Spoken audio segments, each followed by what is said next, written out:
En el proceso de la deglución, lo que nosotros vamos a ver es cómo el bolo alimenticio pasa a través de una serie de procesos, ¿no?, hacia el esófago. Esos procesos, los que se refieren a la deglución, tienen tres fases. ¿Cuáles hemos dicho que son? La fase oral, la fase faríngea y la fase esofágica. Pero se han completado, ¿no? La primera, que es la fase oral, generalmente es un proceso voluntario, mientras que cuando pasa ya la fase faríngea se vuelve un proceso involuntario, y hemos mostrado cuáles son las vías que van a actuar a ese nivel. ¿No? Lo importante de todo eso, ¿alguna vez han tenido reflujo? Sí. ¿Saben lo que es el reflujo? Vinagrera, ¿no? O sea, sentir no comí pan, no comí algo más, que me molestar, ¿no? Pero el reflujo puede existir. Ahora la pregunta es, ¿qué pasaría si tuvieran todos los días reflujo? ¿Cómo vivirían? El reflujo es una enfermedad que compromete mucho la calidad de vida del paciente. Imagínense, el paciente todos los días se levanta y siente la boca mala, picante, siente que le está quemando el esófago, ¿no? A veces se agacha y la comida se sale. Es todo un problema. ¿Listo? Ya. O sea, toma agua y no se agacha, se abre el agua, ¿no? Dormir. No puede dormir bien. Si duerme echado completamente, ¿qué va a pasar? Aumenta la cantidad de reflujo. Tiene que dormir como medio sentado, ¿no? Pues todos esos problemas, hemos dicho de que hay dos mecanismos que son los que nos van a evitar que produzca eso. Uno es el esfínter esofágico inferior. ¿Cuánto es la presión del esfínter esofágico? No se olviden de la diferencia del esfínter esofágico superior. Hemos dicho que el esfínter esofágico superior está formado por el músculo o por parte del músculo cricofaríngeo, o sea, es un esfínter anatómico, ¿no ve? Mientras que el esfínter esofágico inferior no hay una masa muscular específica, por lo tanto, ¿qué es lo que vamos a tener? Un lugar donde hay una contracción, ¿no ve? Por ejemplo, en este momento, si me están mirando ustedes, ¿qué músculo en este momento permite que me miren así de frente? Sí, músculos. ¿Qué músculos? Los músculos para vertebrar. Si esos no estarían contraídos, ¿qué pasaría? Estarían así, ¿no? Como a veces se pone a raro. ¿Okay? Entonces son los músculos paravertebrales que tienen una contracción tónica, eso se llama, ¿no? ¿Es voluntario o es involuntario? Involuntario. A ver, después van a ver mejor esa parte del negro. Pero esta es una parte más involuntaria. Entonces lo mismo sucede a nivel del esfínter esofágico inferior. Es una contracción permanente, involuntaria, y no es un esfínter, o sea, no es un lugar donde hay mayor cantidad de músculos, solamente un lugar donde hay una contracción. ¿Cuánto mide normalmente esta contracción? Aproximadamente unos 4 centímetros. ¿Y dónde está esa contracción? Si yo tuviera que ubicarla aquí, les diría que está por debajo de la crura diafragmática. La crura, saben ustedes que es el hiato, ¿no? El hiato esofágico es el huequito por del diafragma por el que va a pasar el esófago, ¿no? Entonces va a estar aquí abajo, por debajo de la crura, y va a abarcar más o menos unos 4 centímetros, ¿ya? ¿Cuál es la presión que tiene que mantener este esfínter esofágico inferior? Aproximadamente 30 milímetros de mercurio. ¿Qué pasa si este esfínter esofágico inferior tiene menos de 30 milímetros de mercurio? ¿Qué vamos a tener? Reflujo, ¿no ves? Ahora, ¿qué pasa si este en vez de tener 30 tiene 80? ¿Qué vamos a tener? ¿Qué va a haber? No van a poder tragar, por eso se llama disfagia. ¿Listo? Tanto el reflujo, no se olviden ustedes, en histología, les voy a pasar un link muy bonito, ¿ya? Para que puedan ver, es un link de histología del tracto gastrointestinal, pero nos va presentando de tal forma que le entienden mejor todo lo que estamos hablando, ¿listo? Pero el epitelio ¿no ve? El epitelio estratificado del esófago es diferente al epitelio columnar del estómago. ¿Para qué está preparado el estómago? Para el ácido. ¿Y el esófago para qué? Para algo más alcalino, porque la saliva es lo que va a pasar por ahí todo el tiempo. Ahora, ¿qué creen ustedes que pasa el momento en el que el ácido empieza a subir hacia el esófago? Sí. Esa sensación que ustedes tienen, así no, vinagrera, ¿qué es? ¿Qué es? ¿Sabes bien? Lo está quemando al epitelio. Exacto, lo está quemando, ¿no? Se está produciendo unas rayas como ustedes alguna vez en la mañana, toma tu café, ¿qué pasó? Después de un rato siguen sintiendo, no importa la mucosa sea quemada, es lo mismo, ¿ya? Lo mismo que va a pasar, ¿ya? Pero ¿qué pasa? Eso es en el reflujo, ¿no? Pero ¿qué va a pasar en un paciente que tenga un aumento en la presión del esfínter esofágico inferior, 50, 80? ¿Qué creen que pasa? ¿Tendrá vinagrera? No. Sí, tiene. Sí. ¿Por qué? Porque la comida no termina de entrar, se queda aquí. El paciente refiere a una vinagrera persistente. La diferencia es que cuando el paciente se agacha, no se va a salir la comida del estómago. ¿De dónde se va a salir? Del esófago. Del esófago. El esófago, esta es digamos, la anatomía normal del esófago. ¿Qué va a pasar en el tercio inferior del esófago si se va acumulando la comida? Se va, exacto, se empieza a dilatar. ¿Ya? Y el paciente dice, me molesta aquí, me duele aquí, tengo esa sensación mala, esa vinagrera todo el tiempo. Es bien difícil, ¿no? Clínicamente a veces diferenciar un paciente que tiene hipotonía del esfínter con aquel que tiene hipertonía del esfínter. ¿Ya? A veces la clínica es muy parecida. El paciente dice, usted se agacha, sí, me agacho y se sale la comida. Lo que tendríamos que preguntar es si la comida sale digerida o no sale digerida. Generalmente no va a salir digerida. En el reflujo, ¿cómo va a salir? Medio digerida, ¿no? Pero aún así, es bien difícil tratar de establecer. Entonces, nosotros tenemos de que en todo este proceso, ¿no? Para nosotros deglutir es facilito. ¿No ven? Pero no es tan sencillo. Al final llega a complicarse un poco. Entonces, ¿qué es lo que nosotros hacemos al respecto?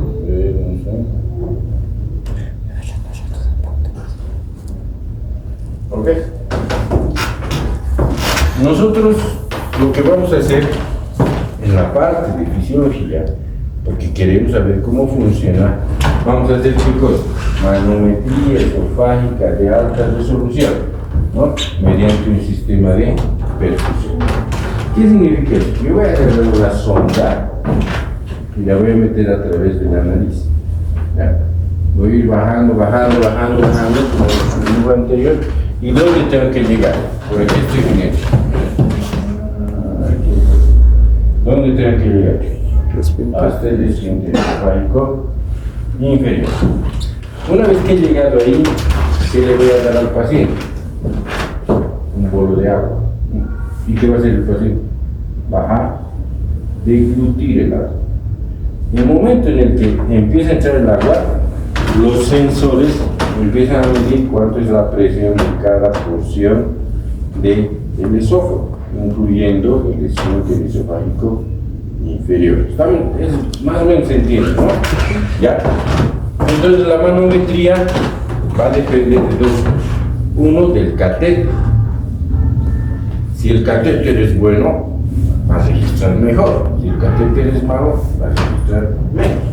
Antes, los catéteres eran catéteres más simples. ¿Qué es lo que dice aquí?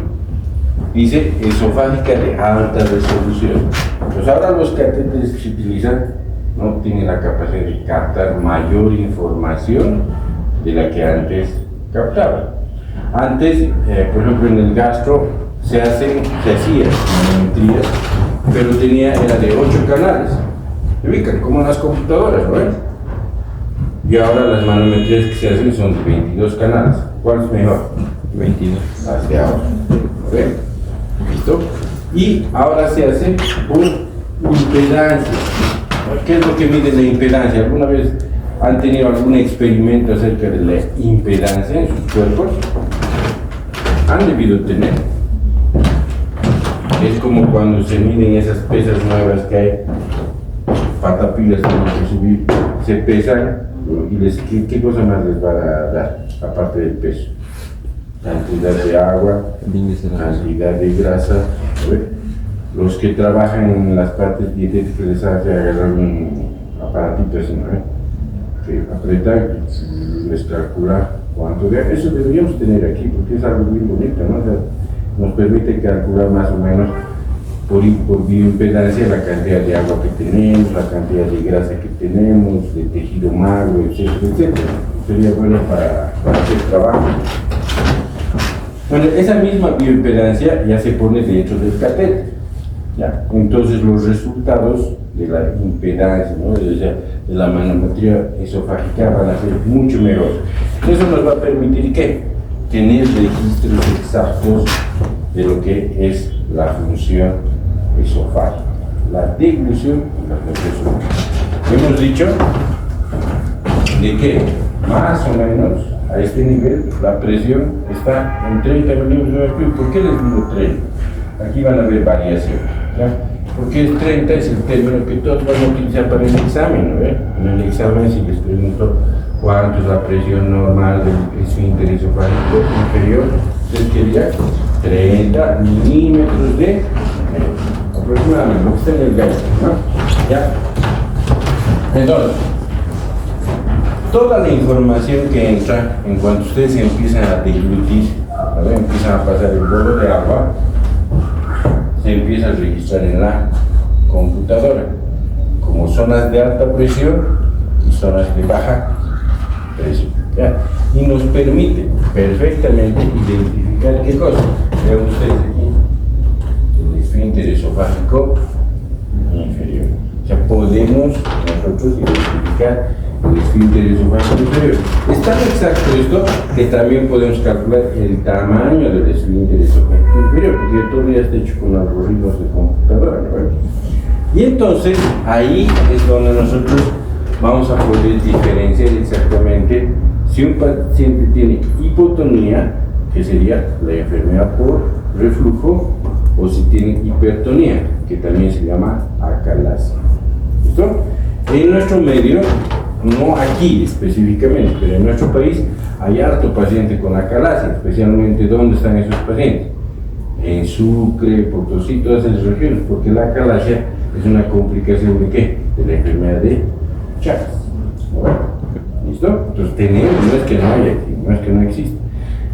Quienes tienen más reportes y han estudiado mucho más todavía son los brasileños, ¿no? Porque en sus zonas subtropicales tienen harto de la enfermedad de Chagas, ¿no? Y ahí es donde se han dado los primeros pasos para ver las reconstrucciones de digamos, en los pacientes que tienen acalasia, ¿ya? Y una de las reconstrucciones, bueno, eso lo voy a contar ahora, pero me están entendiendo, ¿no? Entonces, no vayan a pensar de que, sí, el paciente viene con reflujo y todo, sí, vamos a hacer un antiácido. ¿Qué es lo que vamos a hacer con el antiácido? Bajar el pH del estómago. ¿Cómo se va a sentir el paciente? Mejor. ¿Y cuánto tiempo se va a sentir mejor? Mientras sucede el antiácido, ¿no? ¿Se va a seguir quemando el esófago? Sí. Bueno, se va a seguir quemando el esófago. Entonces, lo importante de nosotros tiene que ser que tengamos, yo decía eso, a ver, yo les digo así a mis residentes. Deben tener 4 tipos de residencia, generalmente, ¿no? Los que leen, los que no leen, 2 tipos, ¿no? Los que tienen criterio y los que no tienen criterio. Ahora, ¿qué me hago yo con un residente que no lee y que no tiene criterio? ¿Qué le hago? Ustedes digan, no voy a atender, yo no voy a decir nada. Entonces, ¿qué harían con alguien que está a su lado, con quien tiene que trabajar todos los días y no lee y no tiene criterio? ¿Qué le voy a hacer? ¿Lo votó? Ya, ustedes me están aconsejando. Mira, pues tengo eso. Tengo otro que no lee pero es criterioso. ¿A qué se refiere el criterio? El criterio es un proceso mental, ¿no ve? En el cual, digamos, ustedes tienen una actitud hacia ciertas circunstancias que generalmente se ha desarrollado en base a la educación que tienen. ¿Entienden?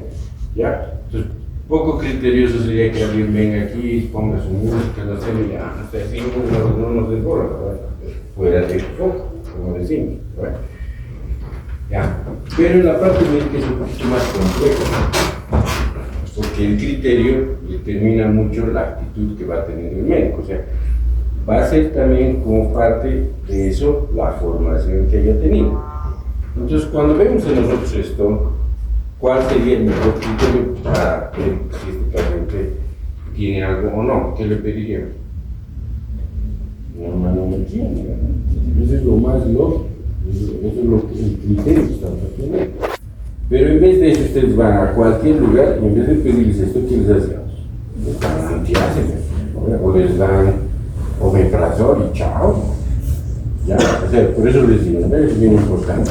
Ya, ahora yo, ¿qué pasa si tengo uno que no lee, pero es criterioso? ¿Me sirve? Sí. ¿O no me sirve? Sí, te sirve. Sí, me sirve nomás, ¿no? Ya, podemos hacer. ¿Listo?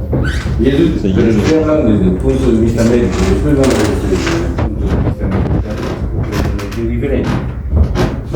Y tengo otro que tiene buen criterio y estudio. Así dice yo. Así. Tiene buen criterio y estudio, eso me significa que es alguien con el que se puede trabajar bien. Pero tengo otro que estudia mucho pero no tiene criterio. ¿Qué hago con él? Que ha leído una técnica, ay, doctor dice que se opera así, le hacemos así, ¿no? Sin reflexionar, sin ver, sin nada. ¿Ya? Entonces la idea, digamos, un poco de la universidad, para que ustedes sepan, es que nosotros les ayudamos a crear ese tipo de criterio. ¿Listo? ¿Ya? Entonces lo más criterioso para nosotros es hacer dos cosas.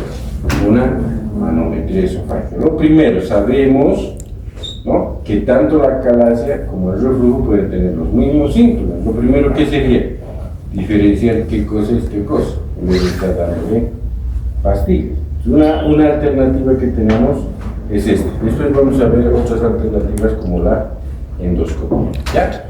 Entonces, vean ustedes, ¿no?, el proceso de estudio no es tan sencillo. Para hacer una manometría, el paciente debe estar en posición supina, o sea, debe estar parado. Debe tener un tiempo de adaptación mayor a los 60 segundos. ¿Sabe? Se debe documentar la posición con al menos 3 inspiraciones profundas, ¿no? Primero van a tener que hacer eso, ¿no? Tenemos un periodo, una línea base de más o menos 30 segundos, ¿no? En la posición supina por lo menos debe tomar ¿cómo se llama?, alrededor de 5 ml en cada uno de las diluciones que va a tener el paciente. Podemos cambiarlo al paciente, ¿no?, de la posición supina a la posición de parada y van a cambiar las condiciones, ¿no? Entonces son varias condiciones. Entonces, ¿dónde lo vamos a mandar? A un centro que tenga la experiencia y la capacidad de hacer. Yo les pregunto, si yo hiciera comprar esto aquí, ¿podríamos hacer? Con ustedes. Sí. Bueno, los que están en mi grupo hemos hecho el hecho, ¿no? ¿O no? ¿Sí? Y han hecho, no entendido, ¿no? ¿Nosotros podríamos hacer? Sí, o sea, siendo, digamos, bien, podríamos hacer. Y podríamos vender qué cosa. Los estudios. Ese es el propósito, yo creo, de la universidad, ¿no? Nosotros compramos esto, tenemos el bagaje del conocimiento más o menos adecuado. No somos gastroenterólogos, ¿no? Pero sí tenemos un buen bagaje de conocimiento. Alguien puede ir a hacer 3 meses, yo qué sé, a Cuba, 3 meses a la Argentina y hacer solamente manometría esofágica, ¿no? Vuelve y empezamos a hacer. Y de pronto tenemos un laboratorio de manometría esofágica aquí, ¿sí? Ahora, ¿ustedes creen que eso se puede? No se puede, ni siquiera las pantallas quieren usar. ¿Me entienden, no? Ya, por eso. Es bien importante el apoyo, el proceso que ustedes tienen que dar a las cosas que se hacen. Volvemos a repetir, ¿ya? Uno de los apoyos es venir a las clases teóricas. ¿Cómo les ha ido en MIC? Bien. Más bien. Entonces, nosotros tenemos este proceso en el cual hemos logrado medir qué cosa. Las presiones dentro del esófago. ¿El paciente de qué se queja? De reflujo, ¿listo? De vinagrera. Ahora, nosotros necesitamos saber también cuánta vinagrera tiene este paciente. No es solamente de qué cosa. Hay momentos en los que puede tener vinagrera y hay momentos en los que puede no tener vinagrera. Entonces han inventado igual un catéter muy parecido al otro, más delgadito que se pone, y ¿dónde vamos a llegar? Hacia el esfínter esofágico inferior. Pero ¿qué es lo que vamos a medir ahí? Ya no vamos a medir las presiones del esfínter. ¿Qué vamos a medir? Las variaciones en el pH. Y se inventa un término nuevo que se llama pHimetría. pHimetría con el mismo concepto de impedancia, ¿ya? Yo he puesto esto, bueno, para que tengan una idea de todo tipo de dispositivo. Este es un dispositivo que se coloca por endoscopía y se lo coloca en la última porción del esófago. Y solito va determinando de forma remota, ¿no ven? Todos los cambios que hay en el pH dentro del esófago. Eso es lo último que utilizan en otros lados, ¿no ven? Nosotros seguimos utilizando otras cositas que son más cosas. Pero, ¿qué es lo que nosotros tenemos? ¿No? Tiene el probador del pH, tiene sus electrodos, el transmisor, tiene una batería pequeña, etcétera, etcétera. ¿Cuál es el gran problema de esto? El gran problema es el costo, ¿no ven? Su costo es alto. Es como han escuchado hablar de la cápsula endoscópica. ¿Saben lo que es una endoscopía?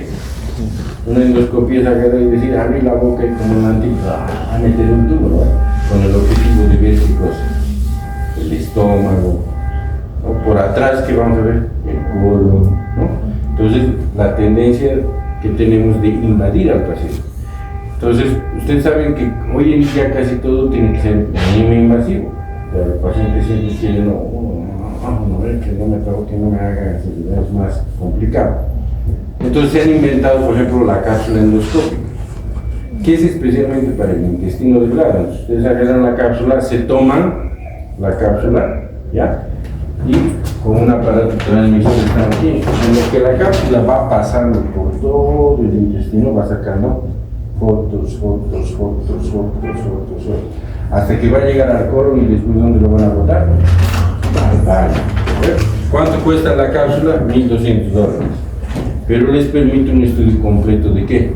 De todo el tracto gastrointestinal, específicamente y con mayor énfasis en el intestino delgado.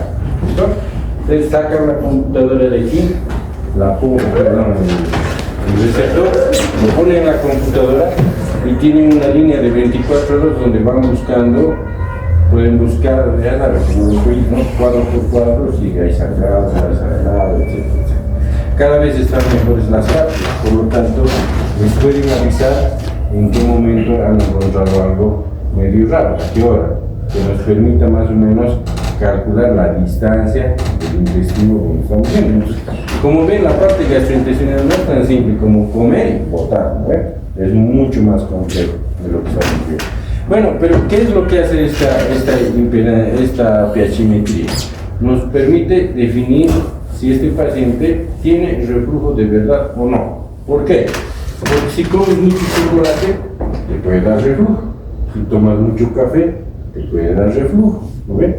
Si tomas, yo que sé, si empiezas a comer ahorita pan con gaseosa, más te puede dar reflujo. ¿No ven? Hay sustancias que son capaces de ¿qué?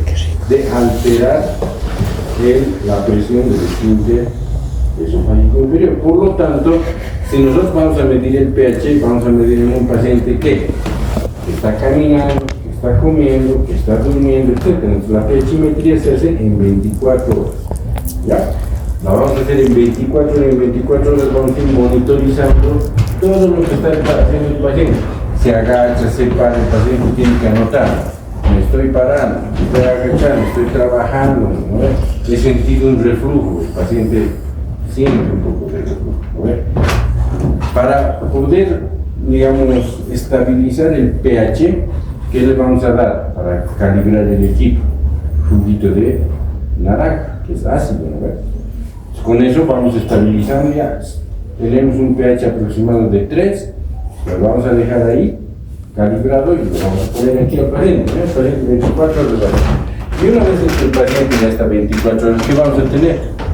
Un registro gráfico de todo el, digamos, el pH que se produce en el esófago. Entonces ya no solamente estamos estudiando la presión que existe a nivel del esfínter esofágico inferior.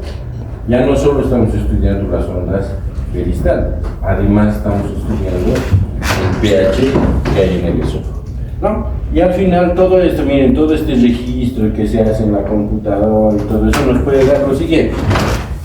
Se registraron 22.55 horas del estudio. En posición de pie, 13.57 horas. En posición supina, 8.58 horas. Se observó un total de 102 episodios de reflujo ácido. De estos 2 episodios sobrepasaron los 5 minutos. Este paciente por 5 minutos con un reflujo maldito, ¿no? El más prolongado duró 9 minutos. El tiempo del pH menor a 4 corresponde a 4% del total del tiempo estudiado. ¿Ya? El puntaje de Johnson-Lemister fue de 18.6. ¿Cuál es el puntaje de Lemister normal? Menor a 14.78. Es también pregunta de examen, ¿no? ¿Por qué? Porque el índice de Lemister nos va a decir si hay reflujo o no hay reflujo. ¿No ve? O sea, si el reflujo es ácido o no es ácido. ¿Estamos claros con esto? ¿No ve? Entonces, con un Lemister más de 14, obviamente que hay reflujo. Ese es nuestro punto de corte, ¿no ve? Entonces ya sabemos. Bien. ¿Tiene índice de síntomas? El paciente que tiene tos, 30%. Regurgitación, 41%. Probable asociación de los síntomas, la tos, 99%, y la regurgitación, 100%. Entonces, aunque usted no cree, a veces a mí me mandan pacientes, especialmente los otorrinos, los neumólogos, que les han hecho todo y no encuentran nada. ¿Y qué es lo que tienen? Tose todo el tiempo. Y cuando le hacemos los estudios, ¿qué vemos que tiene? Reflujo. Entonces, no solamente los síntomas son esofágicos, sino también son extraesofágicos. Tenemos pacientes que todo el tiempo están tosiendo, o la garganta les duele, tienen carrasperas, están así molestos, ¿no ve? Hay pacientes que tienen rinitis, ¿no? O sea, todo el tiempo su nariz no mejora, etcétera, etcétera. Entonces son síntomas extraesofágicos que se relacionan con el reflujo. Entonces es bien difícil que nosotros podamos decir, el otorrino le ha hecho todo, ¿ya? Le ha visto así, le ha metido igual todo, no tiene nada de eso, ¿no? Pero encuentra como quemado aquí toda esta faringe, ¿no? Cosas raras. Le dice, anda que te vea, debes tener reflujo, ¿no?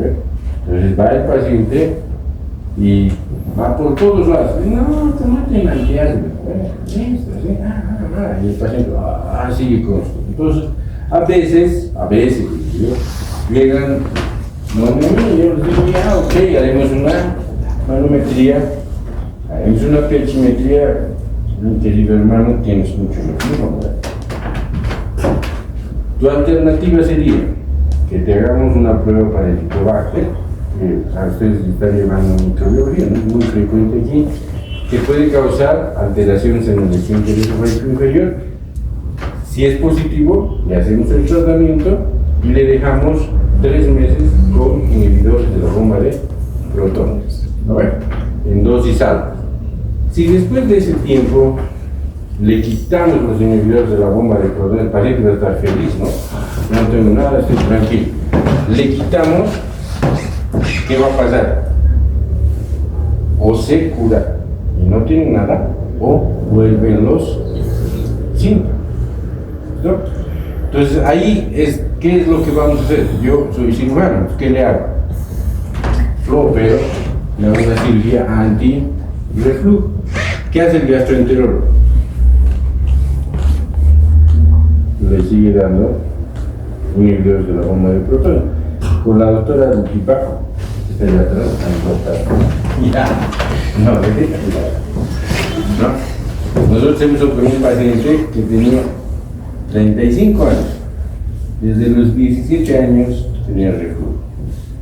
A ver, su esófago, así, pobre esófago. ¿Y qué le han dicho todos los gastroenterólogos? ¿Sabes qué? No te vas a hacer operar, esa cirugía no sirve, vas a estar mal. No entiendo el criterio, por eso les digo, estamos hablando de criterios, ¿no? Hasta que el paciente ya no podía, ¿no? El paciente, cuando yo lo he conocido, pesaba, más o menos de mi estatura, estaba pesando 87 kilos. Cuando ya ha decidido operarse, estaba pesando 64. ¿Qué le han dicho? Para que no tengas reflujo tienes que bajar de peso, tienes que hacer dieta, todo, ¿no? No estás flaco, ¿no? Y a pesar de estar flaco y demás cosas, dejaba de tomar el omeprazol. ¿Y qué pasaba? Lo hemos operado. Hace unos 4 días he hecho el control después del mes de la cirugía, ya sin omeprazol, nada. ¿Cómo es? Todo. Está feliz, ¿no? ¿Por qué? Porque la causa de su reflujo era una alteración en el marco anatómico que hemos visto previamente. Le hemos hecho todos estos estudios, hemos establecido, él tenía un índice de Dinsted que es de 18 de 94. Entonces tenía mucho reflujo, ¿no? Moría con reflujo. Entonces, lo importante, ya les digo, lo que su mente no conoce, sus ojos jamás van a poder reconocer.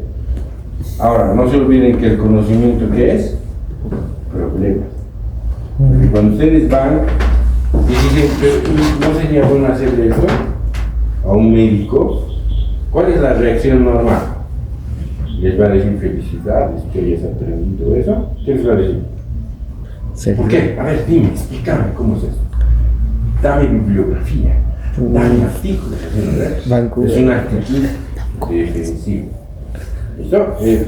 Si ustedes leen, se tienen que preparar para que siempre van a tener actitudes defensivas. ¿Y cuál es la reacción que ustedes van a tener? No se van a enojar porque saben que eso puede suceder. Eso se llama resiliencia, ¿no? Allá, conflicto, ¿no? Eso es lo que nosotros tenemos que hacer en cuanto a todo este proceso. Muy bien, hemos terminado con el esófago, ya no necesitamos así como se pasa por el listo. ¿Y entramos en qué? En el estómago. El estómago, vamos a decir que es como la licuadora. ¿Qué es lo que tratamos de hacer en el estómago? En el estómago lo que vamos a hacer es mezclar esa comida que generalmente cuando están apurados es entera, porque deben comer rápido, así como ¿listo? Que tenemos que volverla de forma líquida. Y el líquido que queda, que es el concentrado de toda esa comida, ¿cómo se llama? Quimo. Y el quimo normalmente es ácido. ¿Por qué? Porque vamos a utilizar una combinación de ¿qué?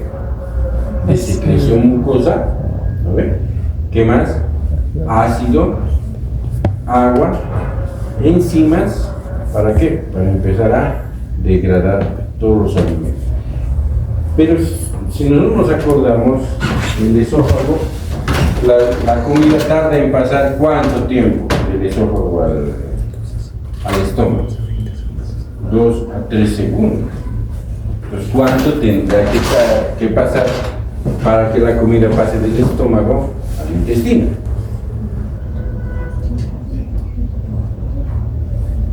Nada. 2 minutos, 3 minutos, 15 minutos, 20 minutos. Depende. Necesitamos que el proceso se complete. Obviamente, mientras más proteínas, más grasas, más cosas difíciles nosotros comamos, el proceso va a ser más lento. Entonces, con una comida normal, ¿no ve? Una proporción normal de proteínas, hidratos de carbono y grasitas, aproximadamente el vaciamiento gástrico se produce a las 3 horas. ¿Ya? O sea, ese es un proceso normal. Sin embargo, yo le digo a mi paciente, mañana se va a internar, ¿ya? Se va a internar y lo vamos a operar al mediodía. Entonces, por favor, no va a comer nada, porque si no su estómago va a estar bien. Y si no dormimos, ¿qué va a pasar? Se va a relajar y todo lo que hay en el estómago se va a salir. ¿Y qué hay entre la vía digestiva? Está la vía respiratoria. Imaginen ustedes un paciente que está dormido y le quieren así intubar y de pronto venga un vómito. Se puede morir, ¿verdad? Entonces el paciente, para operarse, tiene que estar en ayuno, ¿ya?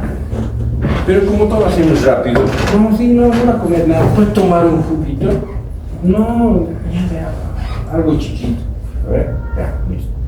Se interna el paciente, todo, y de pronto ustedes están haciendo la historia clínica, ¿ya? Pero ustedes son niños inteligentes, entonces acá les dicen, ¿usted ha comido? Un poquito, ya comido. A ver, dígame exactamente. Un vasito de naranja. ¿Qué cosa más ha comido? No sé, comer. No, pero dígame que no sé, un huevito. ¿Vale? Oh, ya vamos aumentando. ¿Qué cosita más?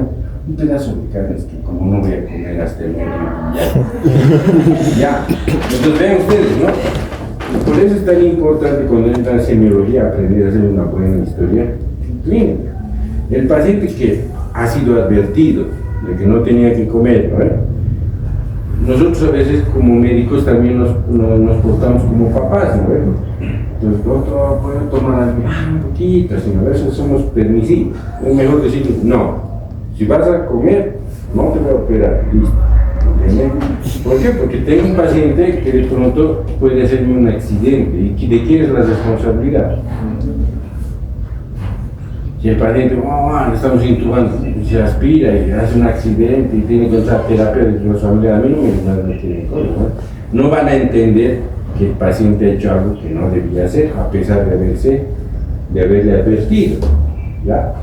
Entonces, por eso también hay un documento que se llama consentimiento informado, donde ustedes le dicen todo al paciente. El paciente sabe exactamente todo, incluyendo que no tiene que comer, incluyendo los accidentes, y el paciente firma ese consentimiento. Hoy en día, como la medicina es tan difícil, a veces el consentimiento no sirve de nada. Pero yo le he dicho, ¿no? Igual nomás, usted debería tener cuidado, así dicen los abogados, ¿no? Pero ¿qué pasa cuando no hay consentimiento? Dicen, no le han hecho el consentimiento, ¿no es? Pues hay cosas que tenemos nosotros que aprender a hacer. ¿Y dónde las aprendemos? Desde aquí, ¿no? Desde chiquitos aprendemos que tenemos que cuidar, porque es toda una responsabilidad. O sea, eso es lo que quiero que me entiendan, ¿eh? El manejo de una persona es todo, abarca una serie de responsabilidades. Y lo que menos sabemos es responsabilidad, si no vamos y les muestro los internos, ¿no? ¿Le has visto? ¿Le has tomado signos vitales? No. ¿Cuántas frecuencias cardíacas? No sé. ¿Cuántas respiradas? 32. ¿Y es normal? No sé. Entonces eso es complejo, porque no estamos viendo cada vez. Entonces lo que nosotros necesitamos aquí es aprender. Por eso nosotros, ¿qué les voy a preguntar? Valores normales. Entonces, para que evitar estos problemas, los anestesiólogos han establecido un estándar de ayuno preoperatorio. ¿Cuánto es ese estándar? 6 horas. ¿Listo? Para poder operar a un paciente nosotros tenemos que tener 6 horas de ayuno que nos garantiza ¿qué cosa? Que el estómago va a estar vacío. A lo mucho va a tener algo de saliva y jugo gas. ¿Ya? Hoy en día ha habido, no sé si ustedes han escuchado hablar, hay una revolución, ¿no? Por ejemplo, todos quieren bajar de peso. ¿Y qué empiezan a utilizar? Inyecciones. ¿Han escuchado? ¿Qué no se preocupan las inyecciones que a los actores de Hollywood les hacen bajar 5 kilos en una semana? Esas inyecciones son, por ejemplo, el Ozempic, la semaglutide. La semaglutide es GLP-1 sintético. ¿Listo? Uno de los efectos que tiene les quita el apetito. El segundo efecto que tiene les hace quemar gas. Pues sí, de que pueden bajar de peso, sí. Pero tiene además un efecto muy importante. El paciente que está usando semaglutide, ¿no?, se ralentiza casi 3 veces el vaciamiento gástrico. Por lo tanto, en otros países hoy en día, los anestesiólogos, ¿qué hacen con los pacientes que utilizan Ozempic o semaglutide con otro nombre comercial? ¿Qué hacen? Les piden por lo menos 12 horas de ayuno, porque caso contrario, ¿qué puede pasar? El mismo accidente, como el estómago no se vacía, ¿verdad? Entonces vamos a tener ese tipo de problemas. Está bien, ¿verdad? Entender esas cosas, saber esas cosas es importante. Entonces, es una máquina, a diferencia del estómago, a diferencia del esófago, hemos visto, por ejemplo, que el esófago no tiene serosa. Ese es un gran problema, ¿no ven? En el estómago tiene 3 capas musculares, no tiene 2, tiene 3 capas musculares, ¿no ven? Longitudinales, circulares y otras tipo espiral. ¿Por qué? Porque su función ¿cuál va a ser? Moverse, moverse y moverse. Va a tener movimientos que van a permitir ¿qué cosa? Mezclar el alimento. Va a tener movimientos de tipo peristálticos. Pero aquí ya se establece otro tipo de acciones que nosotros conocemos como complejo motor migratorio. Ese es el nombre que tiene, ¿ya? Y cuando hablamos de complejo motor migratorio estamos hablando de ¿qué? De marcapasos. Ustedes ya han visto la parte de cardio, ¿no ven? ¿Cuál es el marcapasos del corazón? Sino auricular. ¿Cuál frecuencia va a dar? 60 a 80. 100. ¿Por qué? Es lo mismo. En el estómago hay un marcapaso que nos va a dar 1 a 3 movimientos por minuto. Y se llama complejo motor migratorio. ¿Ya? En todo el intestino vamos a encontrar complejos motores migratorios. En el duodeno, en el yeyuno, en el iño, en el colon, porque nos van a permitir ¿qué cosa? Que nosotros calculemos el tránsito intestinal.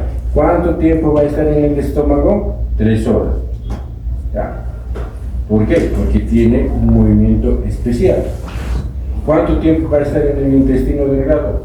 12 a 24 horas, porque necesitamos que se absorban las cosas, ¿no? Pero ese, digamos, el tiempo de permanencia va a depender de los marcapasos, ¿no? Ustedes imagínense cuando hay una diarrea o un proceso infeccioso, ¿qué pasa con los complejos migratorios? Se alteran, ¿no? Entonces el paciente va a comer, va al baño, empieza a vomitar y todo se empieza a poner muy extraño, ¿no? Entonces pues hay que tener en cuenta de que en esta parte del intestino ya vamos a hablar de otro tipo de actividad, que es la actividad motriz, ¿ya?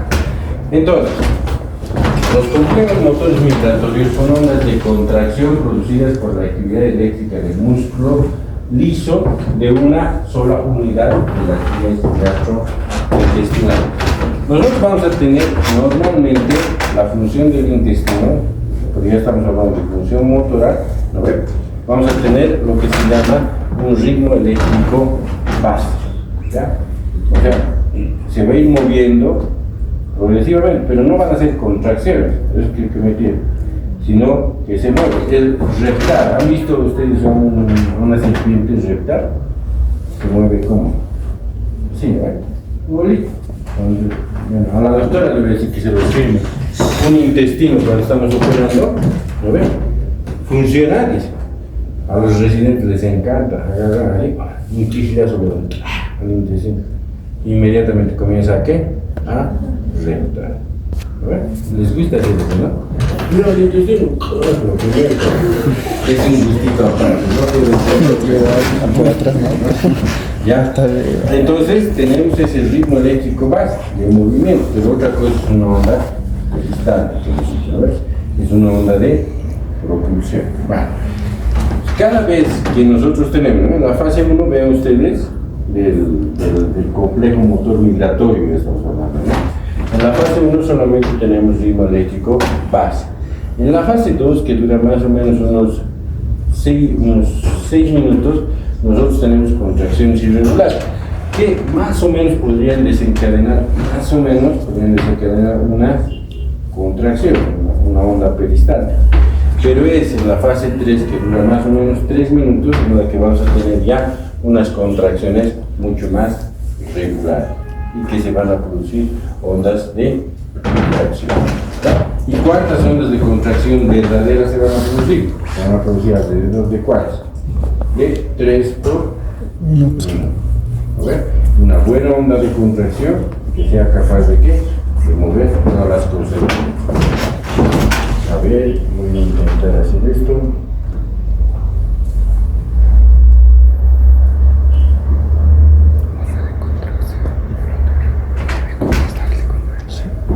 Son diferentes.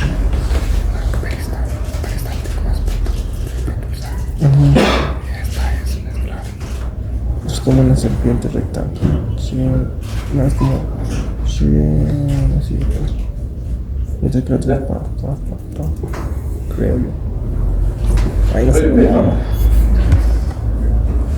Vamos a ver una endoscopía.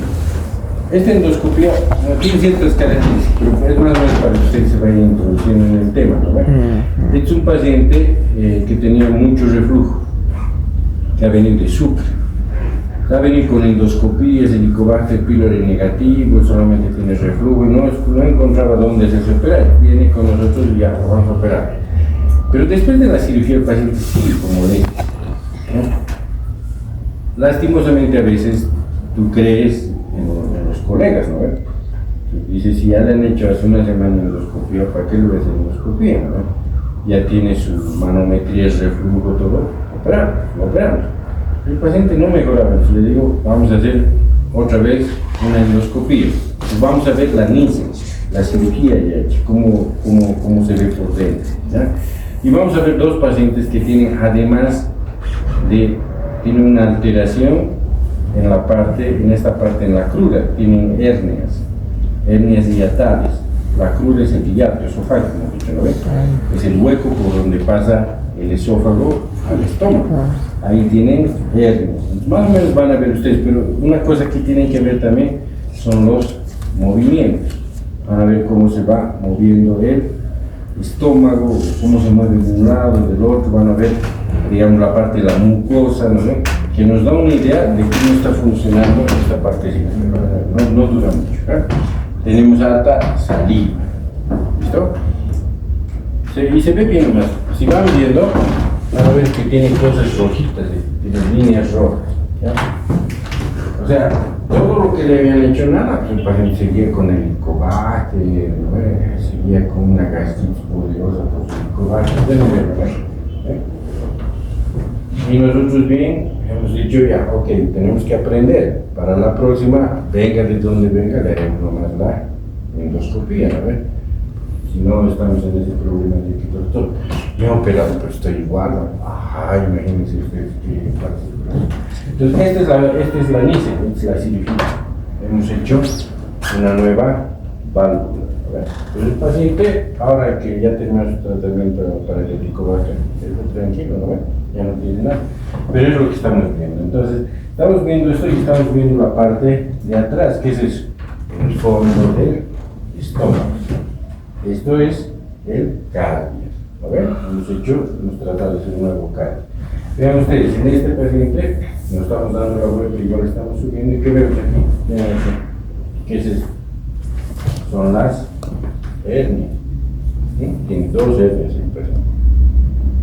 ¿Listo? Que le molesta, pero que hay que operar, que no quiero. Ay, no, tengo miedo. Pero ya sabemos cuál es la razón para las molestias que tiene este paciente, ¿ya? Y esta creo que es otra, lo que vamos a ver, que hemos hecho para presentar en un curso que estamos haciendo cirugías para este tipo de hernia. Esta hernia es una hernia gigante, o sea, esto ya es más o menos de este tamaño, 8 a 10 centímetros. Entonces, toda esta parte que estamos viendo de aquí arriba del estómago, ¿dónde está? Aquí, en el mediastino. ¿No ve? O sea, más del 30% del estómago se ha subido aquí arriba. Y el paciente ya no tiene reflujo, esas cosas. ¿Qué tiene? Me duele, ¿no? Aquí me duele. Me acuesto y no puedo. Como y mi corazón empieza. Obvio, ¿no? Si el corazón está ahí al lado del estómago, lo llenan, ¿qué va a pasar? Lo aprieta, ¿no? No puede comer, o sea, ya son otro tipo de manifestaciones. De hecho, yo creo que para mañana se los voy a buscar y vamos a ver una endoscopía más o menos normal. ¿Listo? Pero eso es también parte del estudio, ¿ya? Yo, no sé si ustedes han visto, ¿no? ¿Quieren saber si tiene Helicobacter? Venga, nosotros le vamos a hacer test del aliento. No se sacrifiquen en endoscopías.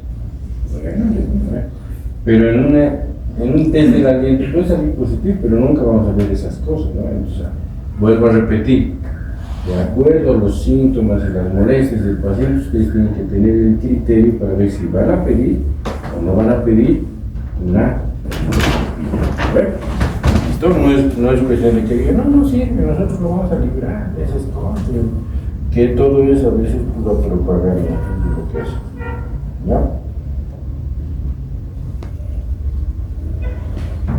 Ok, entonces, el vaciado gástrico es un proceso que debe controlarse por la información que surge tanto del propio estómago como del duodeno.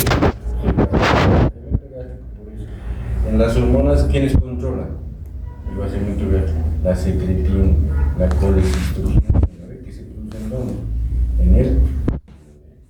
Esta información está transmitida tanto por mecanismos neurales como por mecanismos hormonales. Sin embargo, la retroalimentación negativa que está presente no regula el sistema de forma homeostática, simplemente previene que el vaciado ocurra demasiado rápido para que el duodeno pueda manejar la carga que se está presentando.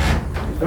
Entonces va a depender de las cosas que nosotros comamos, de la velocidad a la que comamos. Ya les digo, una cosa es que coman ustedes bien, con el tiempo necesario, que mastiquen bien, como les enseñan en sus casas, y otra cosa es que coman, no sé, como las gaviotas,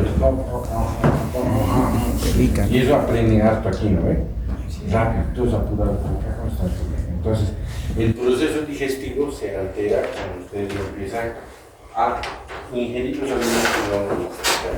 Entonces, para que su paciente tenga una buena salud gastrointestinal, que es una de las cosas que le tienen que decir, ¿cuál es? Tiene que masticar bien los alimentos. ¿Listo? Ok. Eso hablaremos bien mañana, ¿ya? ¿Listo? Esa es información, les he dicho, ¿no? Vamos a ir a trabajar. Pero está bien hasta ahora, ¿no ven? Están entendiendo todo lo que es la parte gastrointestinal. Espero que estén anotando los datos que sí o sí les digo son importantes, ¿no ven? Índice de Ninister, pues hemos visto presión del esfínter esofágico inferior, la hipertonía se asocia a acalasia, la hipotonía se asocia a ¿qué? A reflujo, cosas así, ¿listo?